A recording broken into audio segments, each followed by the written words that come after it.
क्या आप जानते हैं एक ऐसा स्थान है जहां मृत्यु भी मोक्ष का द्वार बन जाती है, जहां स्वयं भगवान शिव अंतिम समय में जीव को तारक मंत्र देकर मुक्त कर देते हैं। वह स्थान है काशी धाम। प्राचीन कथा के अनुसार एक समय जब भगवान शिव मदरांचल पर्वत पर चले गए तो काशी के ब्राह्मण निराश्रित हो गए, लेकिन उन्होंने हार नहीं मानी। उन्होंने दान लेना छोड़ दिया और अपने दंड से भूमि खोदकर कंदमूल खाकर जीवन यापन करने लगे। इसी तपस्या से उन्होंने एक पवित्र सरोवर बनाया, दंडखात तीर्थ, और उसके चारों ओर अनेक शिवलिंग स्थापित कर दिए। दिन रात भगवान शिव की आराधना में लीन हो गए।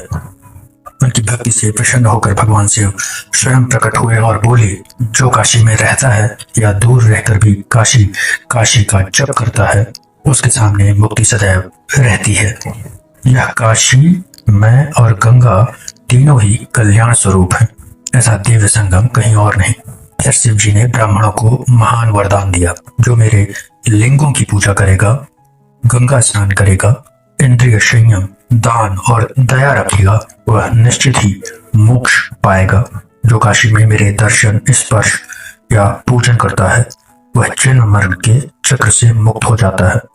लेकिन साथ ही एक गूढ़ सत्य भी बताया, काशी में किया गया पुण्य और पाप दोनों अक्षय होते हैं। यहाँ किया गया पाप आसानी से नष्ट नहीं होता और जो व्यक्ति यहाँ पाप करता है उसे कठोर परिणाम भुगतने पड़ते हैं। लेकिन यदि अंत समय काशी में हो तो अंततः ज्ञान प्राप्त होकर मोक्ष निश्चित है। भगवान शिव ने आगे कहा, जो मेरे प्रति सच्ची भक्ति रखता है, अपने कर्म मुझे समर्पित करता है, उसे काशी में वही मोक्ष मिलता है जो कहीं और संभव नहीं। मृत्यु के समय मैं स्वयं उसे ब्रह्म ज्ञान देता हूँ।